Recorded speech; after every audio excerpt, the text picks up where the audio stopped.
আমরা সবাই মিলে এখন একত্রিত হয়েছি। আমরা এটা কখনোই ছেড়ে দিব না, অবশ্যই কোনো কিছু না কোনো কিছু আমরা করব।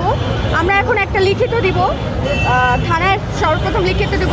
কিন্তু আমাদের কথা হচ্ছে, থানার যারা আছে তারা তো মিডিয়াতে দেখেছে যে কি হয়েছে, আপনাদের মাধ্যমেই তো দেখেছে যে কি হচ্ছে।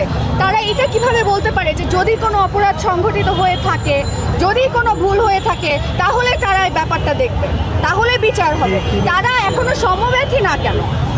তারা কেন একবারও এটা বলে নাই? এই যে এতক্ষণ ভিতরে ছিলাম, এতক্ষণ ধরে কথাবার্তা হলো, নেগোশিয়েট করা হলো, একটা পুলিশ, আমরা বারবার করে বলেছি আপনারা আমাদেরকে বলেন, আপনারা সরি বলেন, আপনারা কি এই ব্যাপারটা অ্যাকনলেজ করছেন? তারা অ্যাকনলেজই করতেছে না। আমরা দেখলাম যে একটা ভিন্ন মাত্রায় এটা চলে গিয়েছিল এবং এখনকার সময় আবার নতুনভাবে আপনি দেখবেন যে একটা স্টানবাজি, দাবাঙ্গিরি বা একটু মাস্তানি পর্যায়ে চলে গেছে। এখানে পুলিশরা অনেকগুলো নিজস্ব মিডিয়া নিয়ে তারা একরকম ফেসবুক সেলিব্রিটি হিসেবে আবির্ভূত হয়েছেন। তারা 4-5টা মিডিয়া নিয়ে বিভিন্ন জায়গায় অভিযান দেয় এবং এইখানে আপনি দেখবেন যে কোনো কিন্তু আইনগত কোনো প্রসিডিওর ফলো করা হয় না।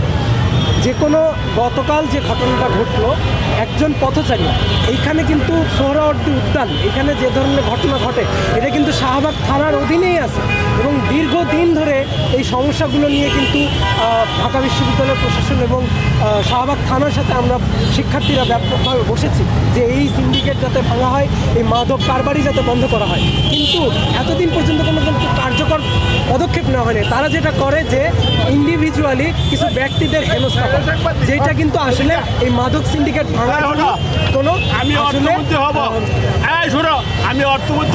এখনো পর্যন্ত নাঈমুদ্দিনের সাথে যে ঘটনাটা ঘটলো, সেখানে 12 ঘন্টার বেশি সময় পার হয়ে গেছে। গতকাল রাত 9টায় ঘটনা ঘটেছে।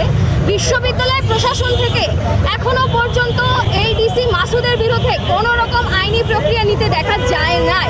আমাদের প্রক্টররা কি ঘুমায়? আমাদের প্রক্টররা কি করে? তাদের চোখের সামনে বসে বিশ্ববিদ্যালয়ের শিক্ষার্থীদের গায়ে হাত তোলে। আমরা মাসুদের যে অগণতান্ত্রিক কর্মকাণ্ড বা ক্ষমতার যে অপব্যবহার দেখছি, তা আমাদের সামনে খুবই স্পষ্ট করে যে ভাতের হোটেল খোলা ডিবি হারুন যে ধরনের কর্মকাণ্ড করতে চেয়েছিল বা করেছে, এই ডিসি মাসুদের আকাঙ্ক্ষাও সেইটা। সে টিকটক ব্যবহার করে পিআর টিম চালানোর মাধ্যমে দিনকে দিন আসলে ওই ডিবি হারুনই হতে চাচ্ছে, আর একটা নিপীড়ক হতে চাচ্ছে যার কাজ সম্পূর্ণভাবে গণবিরোধী।